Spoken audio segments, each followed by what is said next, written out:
Good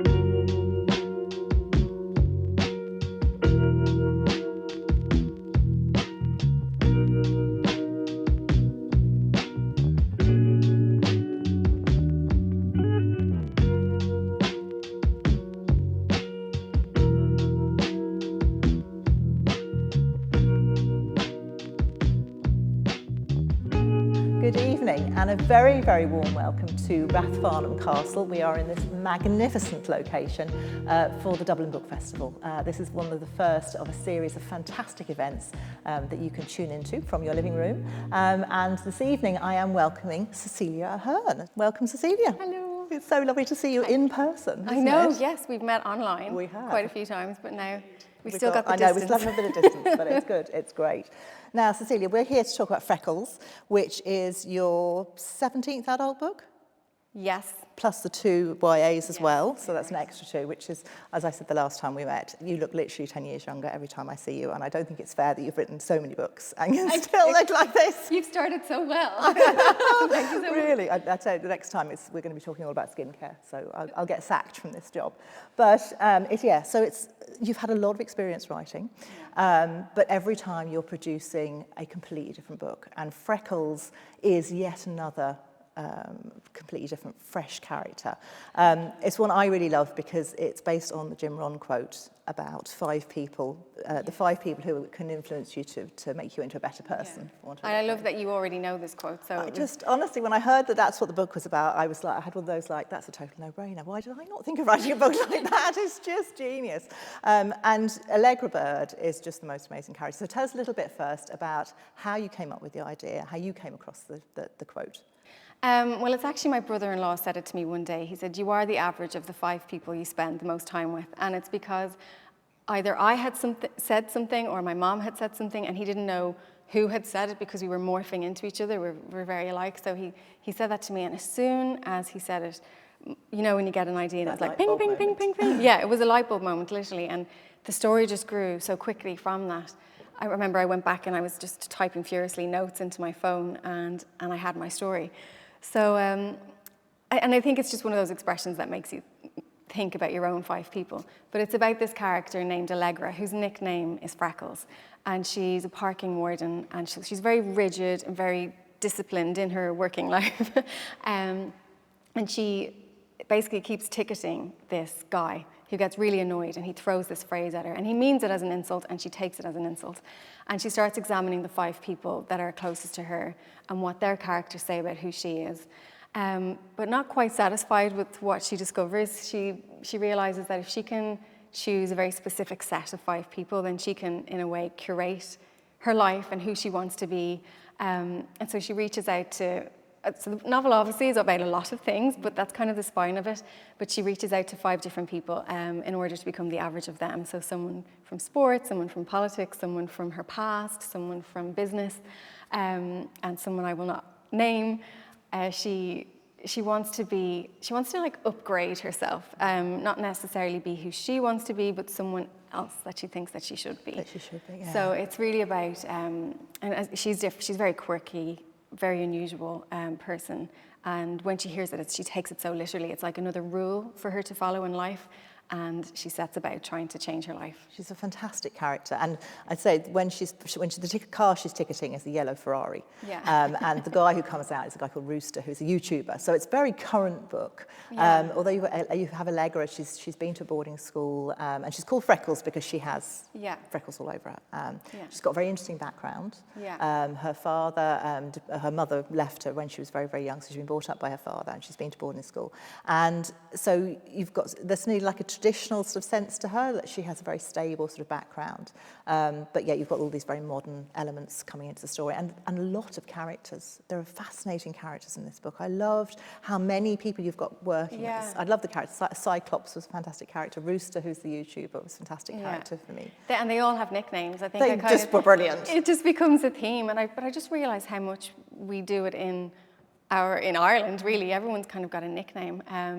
And once I began with Allegra Freckles, I kind of continued that on with all the characters, you know. And she lives in Malahide, which is where I grew up, and it's not really like there's no one that I know in it, but there's a lot of I suppose in every community or small community, there's real characters, you know. So I've created my own, and they all have their own nicknames. The freckles actually are the one thing that connect her to her father. Not the one thing, but the thing that she is so proud of.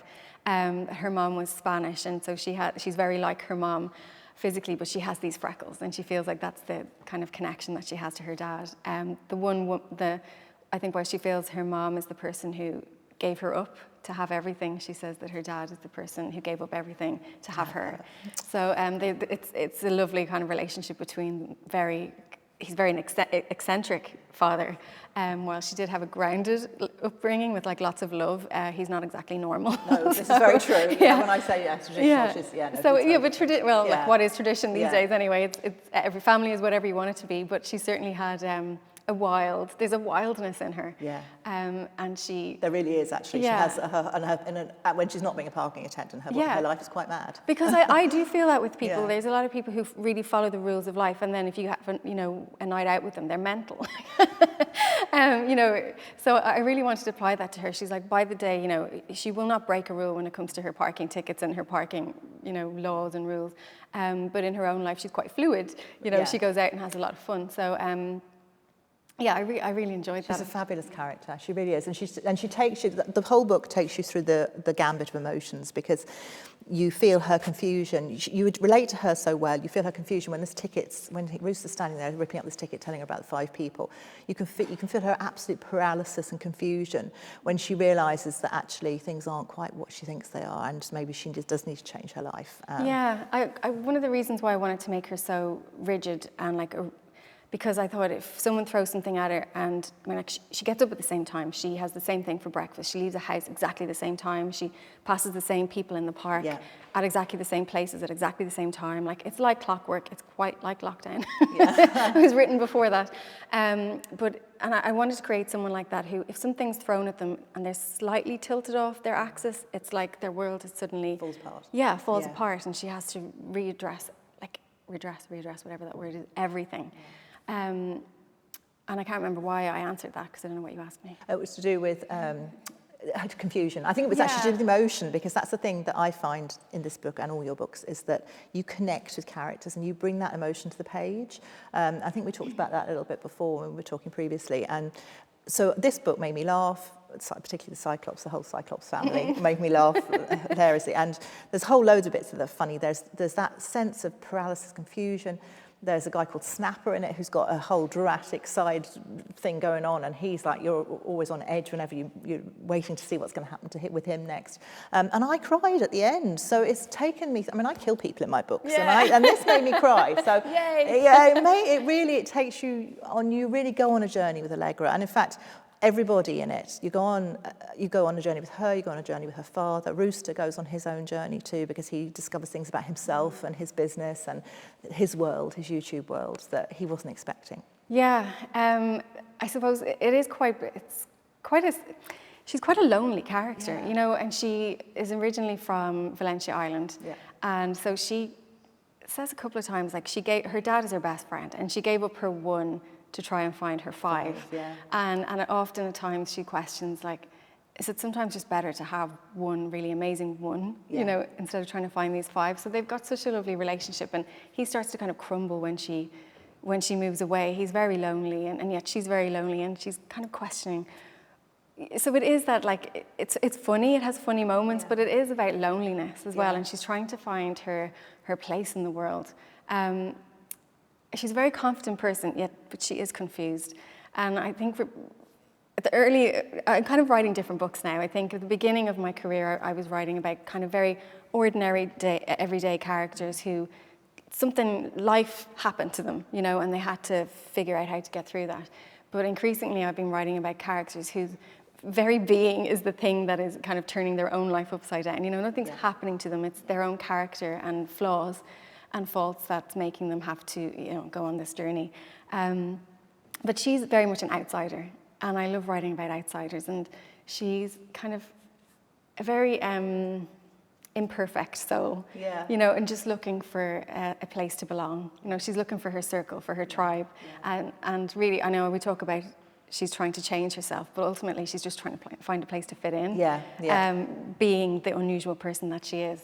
And so there's all this kind of cast of zany characters who help her on her way. Yeah, and really keeping them all in the air, and every single character is completely distinctive and unique, and you don't get them mixed up, and you don't forget who anybody is, and they all have their own role within the story. And I was thinking about this morning when I was driving up here, I was thinking there is a host of characters, but they're wonderful because they've all got their own sub-stories, and so it feels like very much her world. It's a real world that she lives in. And you get that sense of village and Malahide. Snapper is the baker, and you've got the hairdressers very significantly, and obviously Rooster, and the parking wardens, and everything's going on in the village. So it's microcosm, really, I suppose, but yet it's a much bigger canvas because it's sort of Allegra's life. Yeah, exactly. And also Rooster, I decided I wanted to be this. Well, I have kids who are 11 and 9, and for years now, all I hear is YouTube and hi guys, and like YouTubers constantly in the background. He's a gamer. Hi guys. If I hear hi guys one more time. So I was very much like, that was what I'm hearing in my everyday, and you're seeing the kids watching these YouTubers who become so huge at such a young age, going from childhood with, I don't know how much money they're making or how they're making it, I can't wrap my head around it, but suddenly becoming so successful. And so I wanted to put a character like that in. He's like this kind of Peter Pan, you know, that he was so successful at a young age, and now he's a man. He's trying to grow his own business, and he is the perfect person that loves this kind of expression. You are the average of the 5 people you spend the most time with, because it is, as you said, it's like a business motivational quote. Yeah. So he's kind of swallowing all these books about trying to learn, up with himself. Exactly, and because that's fresh in his head, that's why he throws it at her, and it kind of is what we all do, isn't it? We just throw our own stuff at other people. And so the two of them are kind of young. She's in her early 20s, you know. She's not kind of as old as some of my other characters would be, but definitely trying to find her way with two of them trying to find their place in the world, you know, before they set out. Yeah, they're a great match. And the rest of their journey. I just love it. I love him too. I love him. He's sort of got that wiseness as well as being. He's obviously been on this path of. He understands his world and the gaming world, and he's suddenly, like you say, learned loads of money. But he has sort of wiseness about him, which I really loved. Yeah. But lots of changes in his life. So it's really a path of change. And we talk about in story conflict being key to story, and that change being so important. And you can really, really see it in here. Actually, something interesting about the phrase, it cannot be family members. That's important, because I think most people would say, oh, it's, you know, my the 5 family. People of 4 sisters. And it's, and what Allegra learns, what Freckles learns going through it, that, I don't tell you what she learns, but I think it's not necessarily the 5 people that you would think it is. Like, it's not the 5 people who've shaped your whole life. Yeah. It's the 5 people you literally spend the most time with. Yeah. So if that's someone, you know, that you talk to on the bus every morning, or someone that you get your coffee from, or, you know, I think it's people, it can be surprising who you actually become inspired by in your everyday life. It's not the 5 that you would think. And no matter how small a role people have in your life, they can make the biggest impact. Yeah. And so I think when people are reading, because, you know, from talking about it a lot, people are really looking at their own 5, and it's not the biggest 5 in your whole life. It's who you spend the most time with. I think it can change a lot. You can ask yourself at each phase of your life, and the answer will change. Yeah. You know, if your job changes, or you change neighborhood, or you change your routine, even a tiny bit in one day, suddenly the 5 people you're seeing or spending most time with will change. But it's interesting to see how those people impact on the way that you think and the decisions that you make and how you feel about yourself and the world. You know, if you've got some negative Nelly every morning, big time, that can really set you off in a bad. Absolutely. So, and also, you know, if there's any toxic relationships that you have, you know, you get to choose whether they're part of your 5. Yeah. You know, this is your space. Yeah, that's why it's such a wonderful quote, because it's one of those things that you don't. It's like, how did I not realise that before? You control it. Yes. It's your life. That's why I just think it's utter genius. So rolling back to developing characters and starting the book, how do you, when you start writing, did you have Allegra as a fully formed character in your head? Did you know what was going to happen? What's your process? I think Allegra was somewhere in my head for a while, but I didn't have a story for her. I had this kind of quirky parking warden. But so usually what happens is that I get an idea first, like the concept of the novel. So you are the average of the 5 people you spend the most time with, and bam, everything comes from that. But I think I keep a notebook of ideas and sometimes of characters or just phrases, and the right ideas will suddenly fly in, like, oh, that's what I can use for this story. But it always starts with the premise first, and then the characters kind of grow from there. It's really interesting to hear, because Stephen King talks about great story being the collision of two unrelated ideas, and that sounds exactly what's happened here. Like, you had Freckles there waiting for a story, and you need that extra, just that comment, that light bulb moment to go, yeah, this is her story. Yeah, and so many, I mean, a lot of people, we can have a lot of good ideas, but they're not necessarily all stories. Yes, they need other bits They to join need other together. things. So, and then sometimes, you know, often I've tried to kind of shoehorn characters. Oh, I love that character. Maybe I can put them in this story. And it doesn't work, you know. So it has to be, I felt that this came together in the right way. She was the right person to hear this phrase. Yeah, so it's great. And you write longhand, though, don't you? Yep, I still do. I just find this mesmerising. I have these lovely bumpy writer's bump. Literally writing out. I think there's something very special about that connection between the brain and the paper. I certainly plot everything. I can't read my own writing, so I couldn't type it longhand. But to write a draft, that's amazing. Do you write it first when you come up with the idea? I just the plotting bit. I scribble on the back of an envelope or whatever, and I get all that gap bit done by hand, but I couldn't write the draft. But you do write the draft. Yeah. And P.S. I love you. In fact, actually, the last time we met, it was by Zoom. Right. You had the manuscript. I have the manuscript, and that's the brilliant thing. I've got all the manuscripts, the original manuscripts for each book, and like they're falling apart, and not nothing fancy. It was just a refill pad and a Bic. I do love a Bic. Yeah, absolutely. I'm not sponsored by Bic. I was going to say you should be. But I should be. I actually should be. Yeah, I love, it's like you said, it's that flow. I feel like, obviously I type it up after. So I handwrite a chapter, and then I'll type it up and edit then as I go along. So I immediately have kind of an instant second draft. But the idea just comes to me so much quicker. And I feel like I'm a very visual writer, so I can see it all in my head, and then I'm, just get done. And I'm writing what I see. And I love that feeling that when you can't barely keep up with your hand, you know, when you're thinking so fast and you can barely keep up. And I love actually physically writing. Like, I love the whole, feels like you're painting the picture. I think, there's a lot that's it. You are painting I also date it. I time it. Yeah, 2 a.m. I checked. It was 11th of October at 2 a.m. It's what you had written on top of the P.S. I love you. I'm not writing anything at 2 a.m. now. Well, no, to me that's the mark of an absolutely true writer, when something hits you and the story comes at 2 a.m. and there you are, you scrabbling for the piece of paper and probably sitting up in bed or sitting at your desk and starting to write in that story. Yeah, and also I think the good thing about writing longhand is that there's other stuff, scribbles and doodles and things on the page that also reminds me of what's happening in my life. You know, like little notes that you might make of someone that you need to return a phone call, or, you know, there's coffee stains, or there's, you know, just whatever life things, stuff that's on those pages, and you'll remember, wow, that's when I was supposed to go out that night to that thing. And it also tells that it's got the story that I'm writing, and then it's got the story of my own life as well. That's incredible. They'll be worth a lot of money one day. And I might add as well, I realised in the lecture actually that it was the 11th of October you started, and my birthday's on the 12th of October, so there must be something serendipitous in this. We have to explore that another time. Now, I wonder, when I wrote 11th of October at 2 a.m., was it actually the 12th? Could have been. There you go. Like, how specific was I?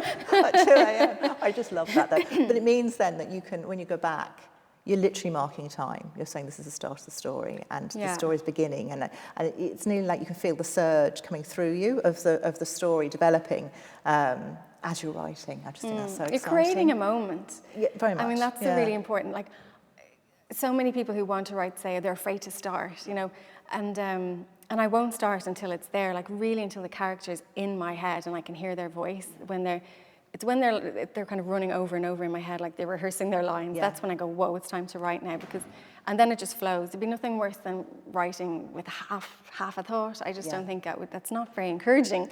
So it's almost like I write when my head is literally about to explode with this character, and then it's time to splurge on paper. But it is like you capturing a moment. It's like painting. That's exactly that's what it feels like. So it's amazing. And then do you plot? Do you find that you know what's going to happen to this character, or do you just literally start with that voice and let them guide you?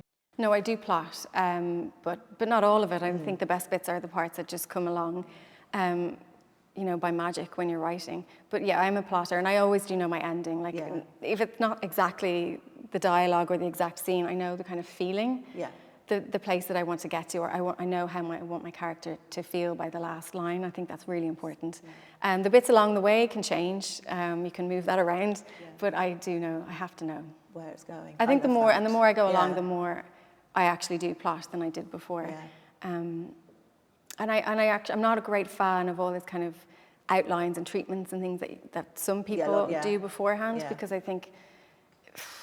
but you can outline the story out of your head. Much, and it doesn't feel natural. And every time, like if I ever do that to someone, a publisher or an agent or whatever, it'll be like, I don't know, and they'll start giving feedback that's quite unhelpful. Because they can't see it like you see it. Because there's no magic. The magic hasn't happened yet, has it? Because it's only when you sit down to write it. Exactly. It comes alive, and you start kind of, I suppose you've got the bones of a story, but you need to kind of give it the heart and everything. That's when the magic comes, when you're writing. That's a really good way of putting it, actually, isn't it? Because you have the bones in that plot, but it's the heart is what you need to add. And nobody can see that. And you don't even know what it's going to be until you sit down. Exactly. That's it. You've got your intentions, but you don't know where it's going to go. And so I would rather send a first draft to a publisher rather than kind of a synopsis or a proposal. I just think they're so cold and they lack in... really what the story is. Which is saying, because the magic hasn't happened yet. That connects us really beautifully, actually, because there's a really lovely end scene in this. And there's some twists in it that I didn't see coming. I thought I knew what was going to happen, and it didn't at all go the way I thought, which is great. And then the end scene is just marvellous. And so, did you have that end scene in your head? Yes. Yes, that's great. That was brilliant. I don't know if the setting was, but I knew how it was all going to come together. I knew how it was all going to come together and what the people would say. But I think the finding the place was a lovely surprise. That was lovely. It was great. And you said you cry. I sob my eyes out when I'm writing. Like, it's actually disturbing. I quite egotistically started filming myself finishing my last book because. And I know that's a weird thing to do, but because no one ever really believes me when I say I really cry, I think they think I might mean but I'm ugly crying, because it's like this, always a rush to get to the end of the story, like it's adrenaline rush to get to the end, and but then But you're so vested in the character, and like that, I cry. And then you're about to say goodbye to them. I know, and it's but actually, it doesn't. What's lovely about the ending is this: it feels like the start of something else. Because the start of an edit. Well, that's true. We won't give anything away as to what happens at the end. But it feels fantastic. But there's a snail right at the start. And I really love the snail because I'm going to ask you to read that bit now for everybody now in just 1 second to share it with them. But that actually comes in at the end too, doesn't it? So we get the snail back again. I love that circular motion. It feels like a short story that you've got. You've reflected the beginning and the end. It was just a tiny detail, but I just really loved that. Thank you. And actually this bit that I'm going to read is the moment that I heard Allegra's voice for the very first time in my head. I was out putting my bins out. It's a very inspiring thing to do. Glamorous lifetime. And I stepped on a snail. It was dark, and I hate that feeling of stepping on a snail. And all of a sudden there she was. And I took my phone out and I pretty much wrote all of this up on my phone. So anyway, this is the beginning, the prologue. This is Allegra's arrival. The crunch of a snail under my shoe in the darkness, the crack of the shell, the squish, the ooze. It hurts me at the back of my teeth, a shooting pain through a nerve in my gums. I can't pull my foot up fast enough. I can't rewind. The damage can't be undone. I've hit the squishy interior of the snail's sluggish insides, flattened and twisted them into the ground. I feel the mush on the sole of my shoe for the next few steps, carrying a crime scene on a slippery sole, death on my shoe, smeared guts, a twist and wipe rids me of it. It happens walking at night on rain-slicked ground when I can't see where I'm stepping, and the snail can't see who's stepping. I've always felt bad for the snail, but now I know what it's like. Retribution, karma. I now know how it feels for my outer shell to be cracked, for my insides to feel exposed. He stepped on me. He walked with me for a few steps too, his soul slippy with my mush. I wonder if his soul is slippy with me too. If he felt the crack and ooze of me under his gaze as he spat his hate-filled words and then walked away. My shield taken with him for a few steps before he realized he was still carrying me. A twist of his shoe like extinguishing a cigarette, and then I'm discarded. The remainders of me on the pathway, cracked and exposed, an unprotected, soft interior I've worked so hard to protect. A leakage of all the parts that were so well contained. Feelings, thoughts, insecurities all oozing out. A silvery, slivery track of emotional entrails. I didn't see his foot coming, wonder if I took him by surprise too. Even though it may feel like it, this is not where it all ends. I'm not dead. I'm crushed and oozing, a smithereen d'Allegra bird.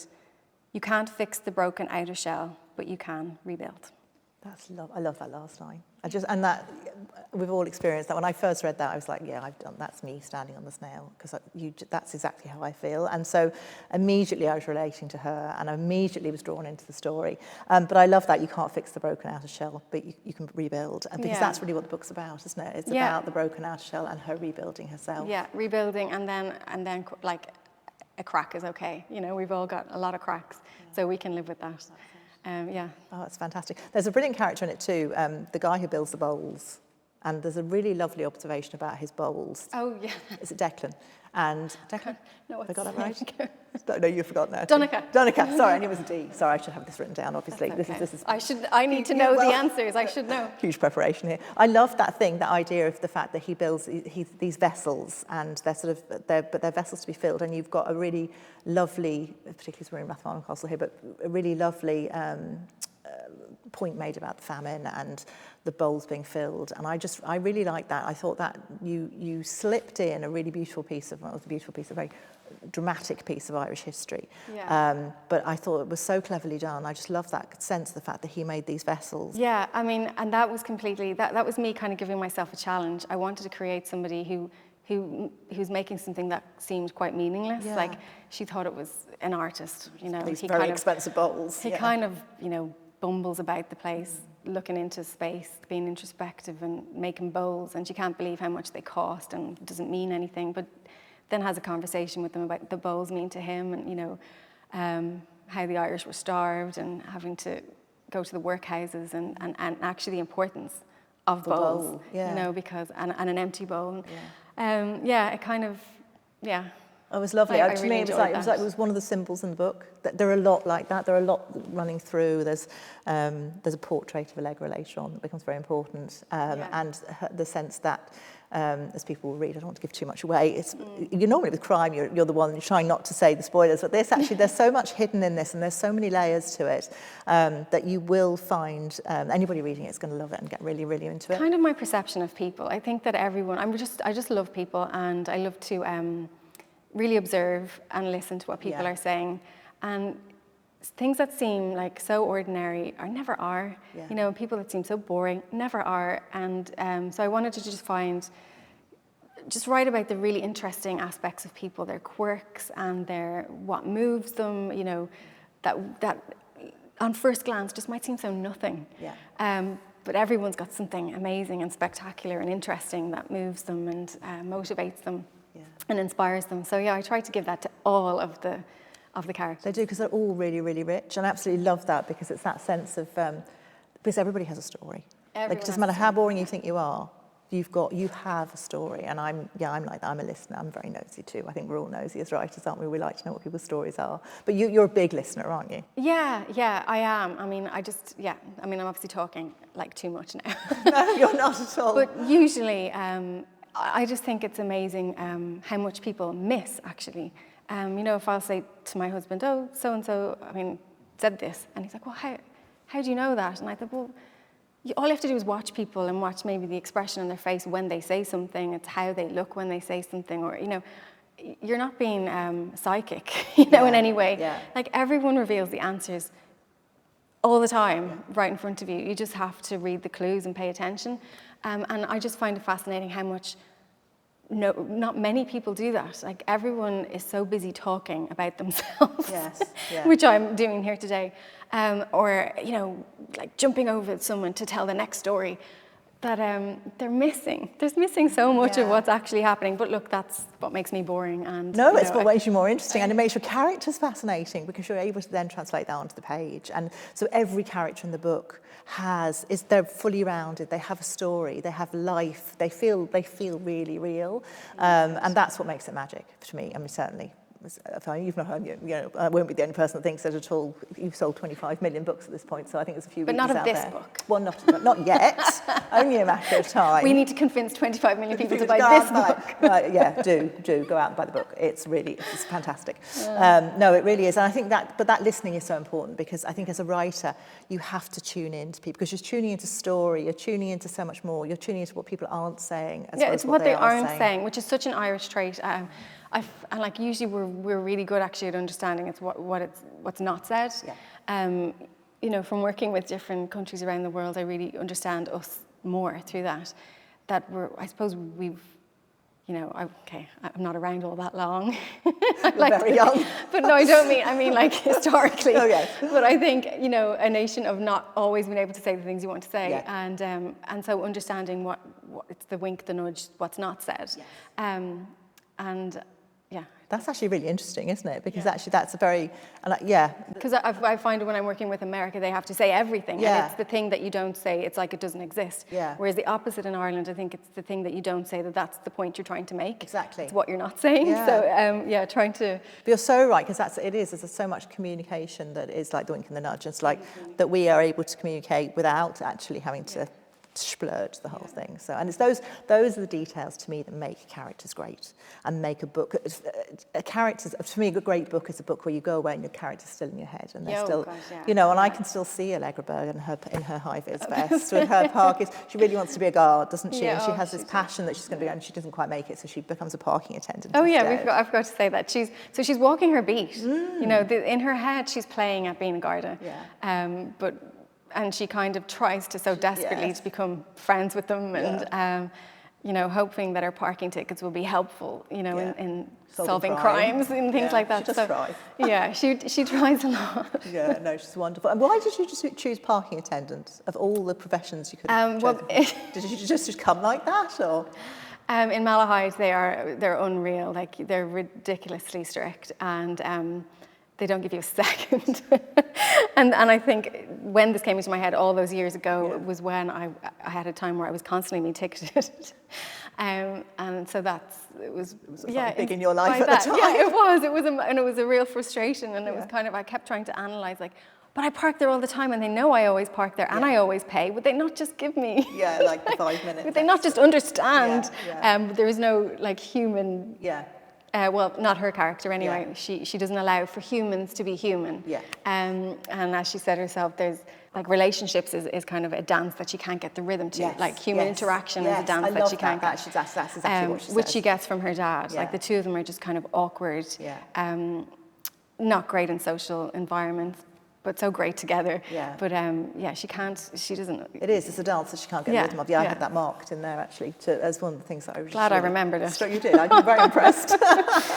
There are lots of themes in all the books that you write. Do you start off thinking, I'm going to write about this particular theme or this, when we were talking before, you were talking about Lyrebird, and it being about extroverts and introverts in a particular world, and you've grief has been a theme, and or is it just the story comes and? I don't know if it begins as the theme. I think that all happens in the building and when you get the tone of their voice and like, are they sad? Why are they sad? What's happening? I just it's probably different for every novel, but I do think premise first, character, and then. But it needs to be something. Yeah, so there you is need to have in some sort of talking point, not necessarily for now, but I mean for yourself and the novel. Like there has to be some area that I need to investigate myself and research. To make it interesting. You're going to spend the next year of your life writing it. There's got to be some area that is new to me. Or some challenge that the reader might not even notice, but with Lyrebird, I wanted to challenge myself in that book by taking a bird and kind of creating a character with all the characteristics of a bird. So she is like the human manifestation of a bird. So that was really fun for me to write. So you have to always want to do something different in each novel, whether it's noticed or not. Yeah. It is. When we were talking before, you were saying that you're the bane of your marketeer's life because each book is so different. Yes. And there's no, and I think that's wonderful as a novelist that you're able to go the way you want to go and explore different things. Yeah, I'm actually probably very lucky because I don't know, I've never had anything else, but that I'm kind of encouraged or not encouraged, but they put up with me. But funny, people who don't read my books are surprised by that, because I think they go, oh God, Cecelia Ahern, commercial, whatever. Women's fiction, yeah. Yeah, but each one is a bit of a battle, I think, for the publisher to try and find a place for, because they're also very different. I mean, you can't put them in a box and say, oh, that's a romantic story, because it's not. Each one is different, and I have to do that. I don't want to write the same novel over and over and over again.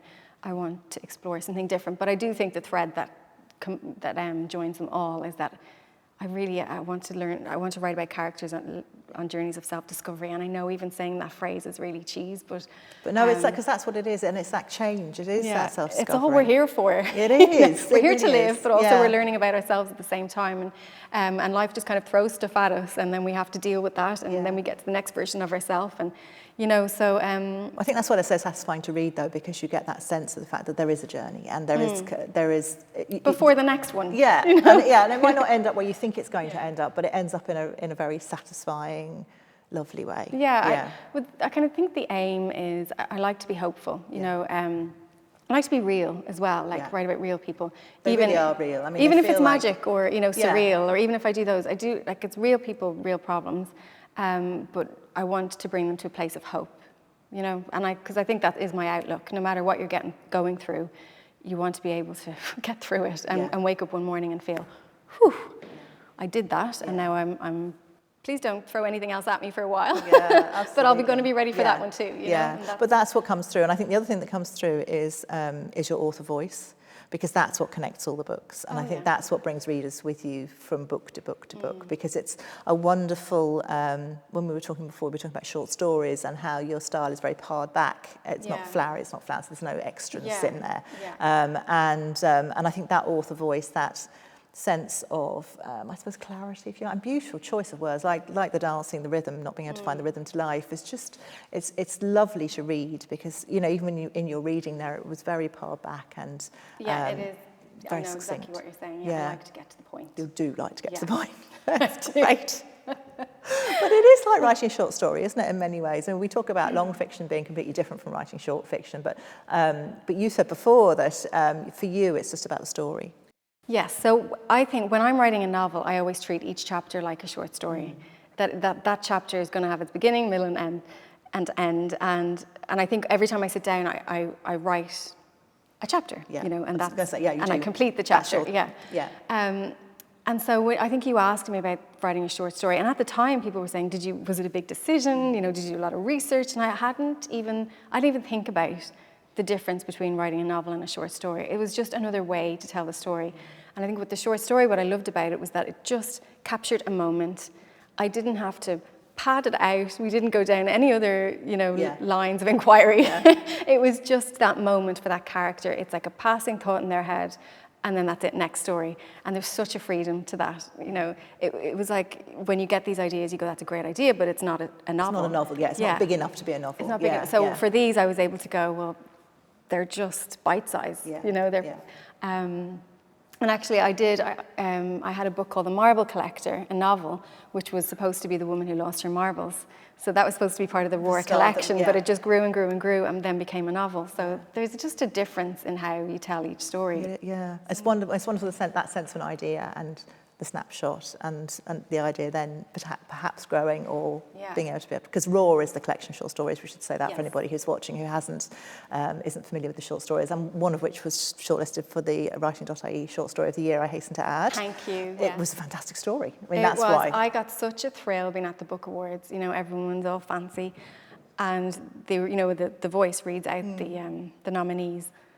The woman who was swallowed up by the floor, and met other women down there too. It was just like the longest title. I could see everyone looking around going, what is that? I just loved it. I mean, it was definitely the best title I've ever had. Indeed, it was great. It was almost longer than the story.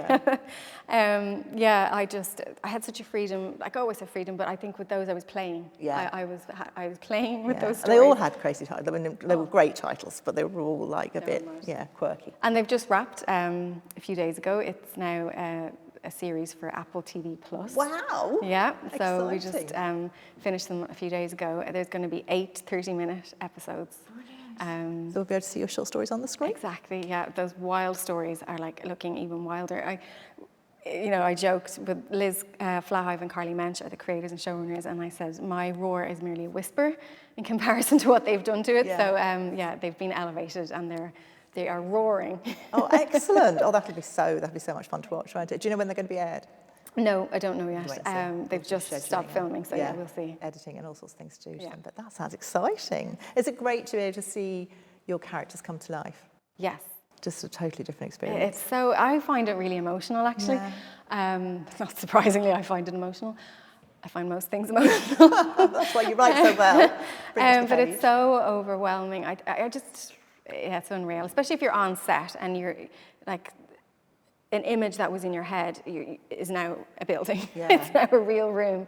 And the characters are so real, and it's like they've walked from the pages of the book. There's something really magical about it.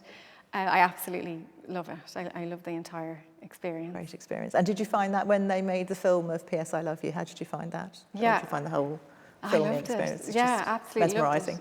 Mesmerising, yeah. And before I wrote, I was studying a master's in film production. Like, I went in for 2 days, but I left to write the book. But that is where I wanted to go. I wanted to get into the film world, and I studied that in college.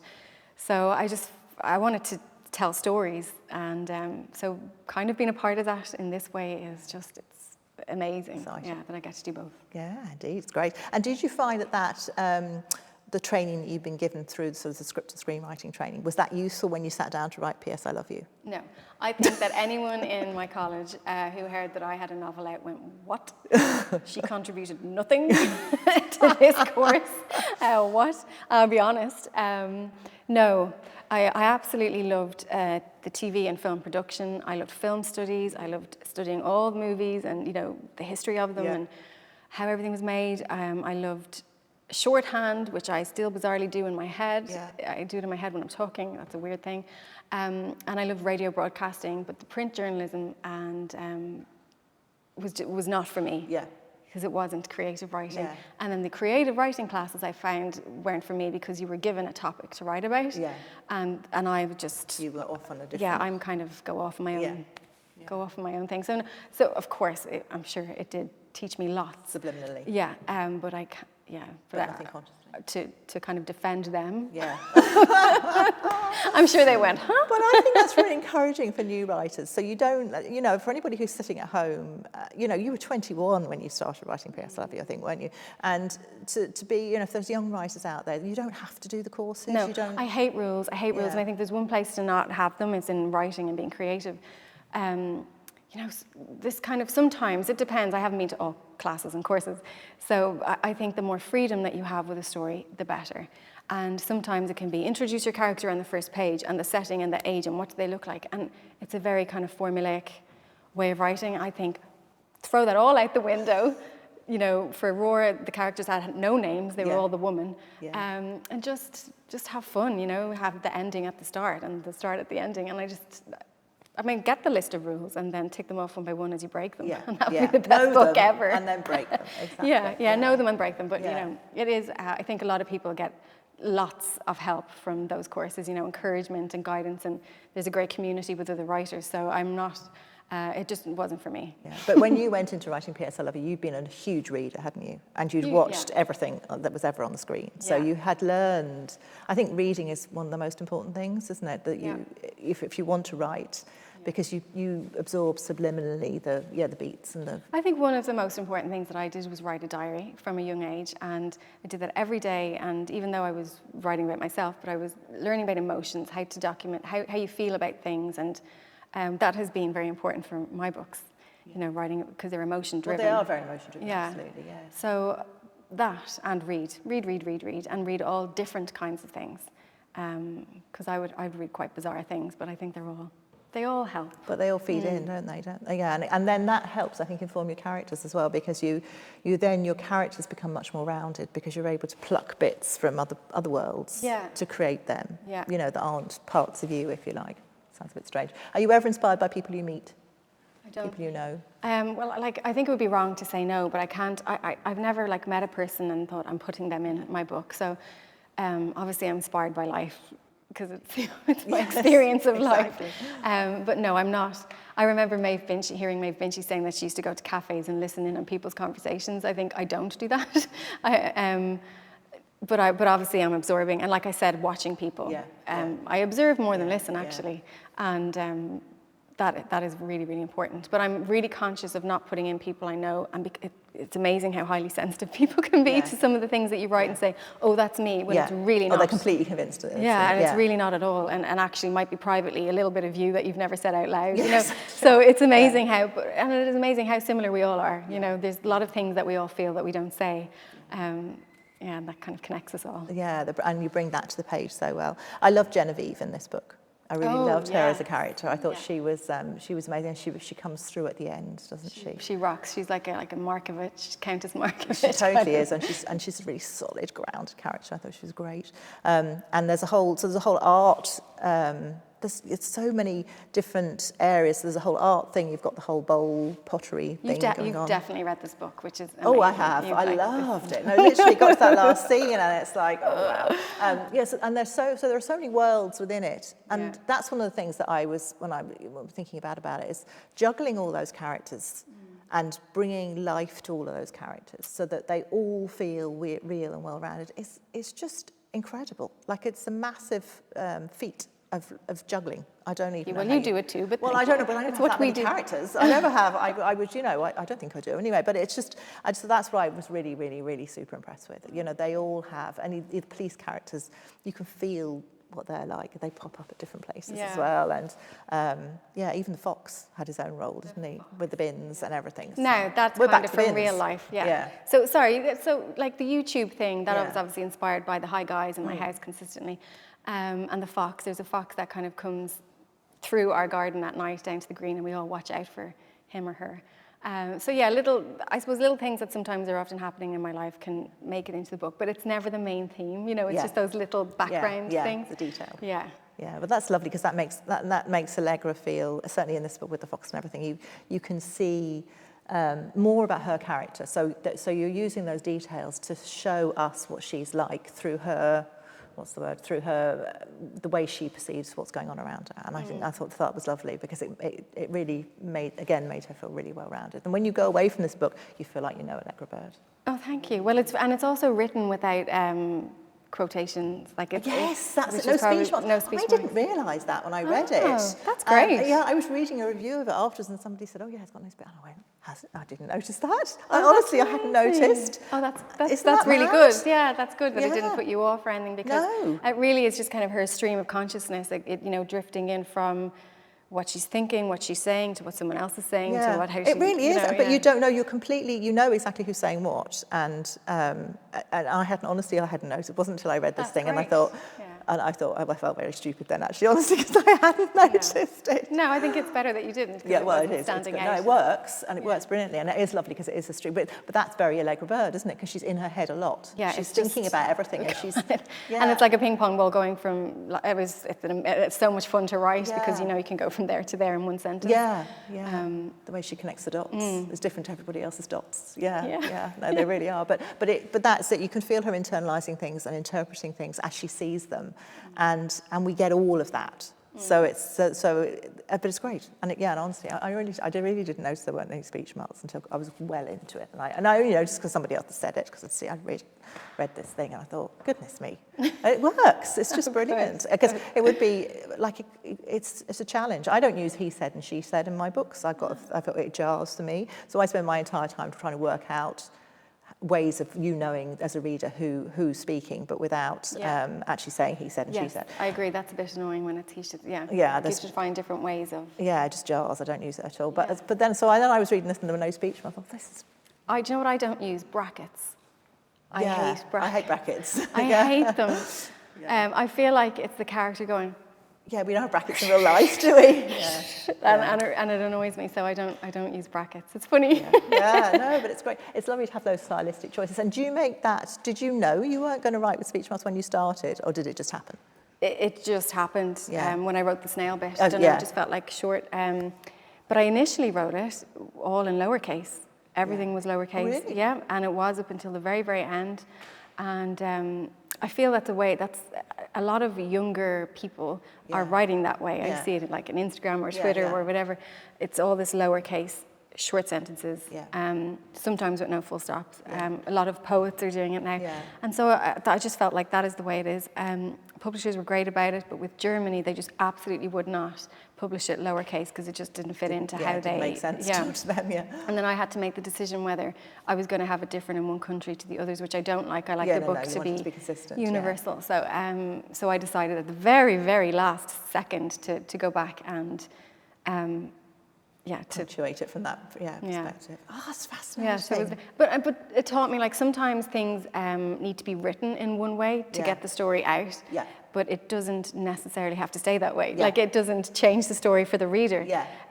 So that's it. That was a good lesson that I learned in this. You know, write it whatever way. I remember I wrote The Gift completely in pencil because I felt it must be this way, and that's how I wrote it. But so you just have to do whatever it takes to get the story out there and find the story. Yeah, oh, that's wonderful. But it's wonderful that sense of finding the story is so important, I think, for you, especially when you know you've got finding the voice as well. Yeah, like as a character. If I can't hear her, I can't write it. Yeah. Have you ever started something and had to stop or abandoned it, or do you wait long enough that it's bursting? I think I wait long enough that it's bursting. Yeah. And is that a problem? Yeah. And is that a problem in terms of deadlines and stuff? Or does it manages to come at the right time? No, it's I'm quite I'm really disciplined with the schedule. I mean, I publish a book a year, and so I start writing in January. It's due in May. I edit for the summer, and I publish in the autumn. So kind of, and I don't do that by choice. That is me delivering like any other a book a year author. You have to find a way to produce books. But I think I've kind of fallen into this natural rhythm of not being ready at all in September to begin a book, you know, because my head isn't ready. It's kind of it needs those couple it's following of months this rhythm now. Thinking time, Well, it's like you've conditioned your brain and it knows now that we have to start writing on the 1st of January or there's going to be trouble. Yeah, although I must say I changed it once because this was supposed to be at this time last year, postponed due to COVID. And now I started working in September, the last book. So you just retrain the brain. I think it's a lot of about writing, is finding a rhythm and finding... The rhythm's fascinating. I think it's just so interesting to hear how you find the story, what you start with, what you finish with, the fact that you've got that the end scene, but you don't know what's going to happen along the way, and you need to find that, and that's happening in this longhand process. I mean, it's proper writing, isn't it? I'm like a proper writer now. It's proper writing, yes. It really is. You know, when you compose something on a computer, anything can happen, you know, but it's just, it feels like it's proper writing if it's written, definitely. Am I like a grown-up now? I think you might be. I think 18 books later, 19 books later, you definitely are, for sure. It has been so interesting. Thank you so much. Thank you so much. It's been great. And we're in Rathfarnham Castle, which is a magnificent setting. So we were on Zoom before, and so we're getting upgraded. I think we'll go for the Orient Express next time. Oh, just fabulous. Just putting that request and there into can the be universe. a murder, and then we can I think so. Yes. Oh, yes. Yeah, we'll do. It's a date. We'll put that little thing out into the universe. So thank you very much indeed, Cecelia Ahern. Thank you so much. Please buy Freckles, because it is a fantastic book. It is packed full of amazing characters, and I highly recommend it. It's a book that won't leave people when they read it. They will really enjoy it. And please tune in to more from the Dublin Book Festival, because they have the most exciting lineup coming through into your living room. Thank you very much for joining us.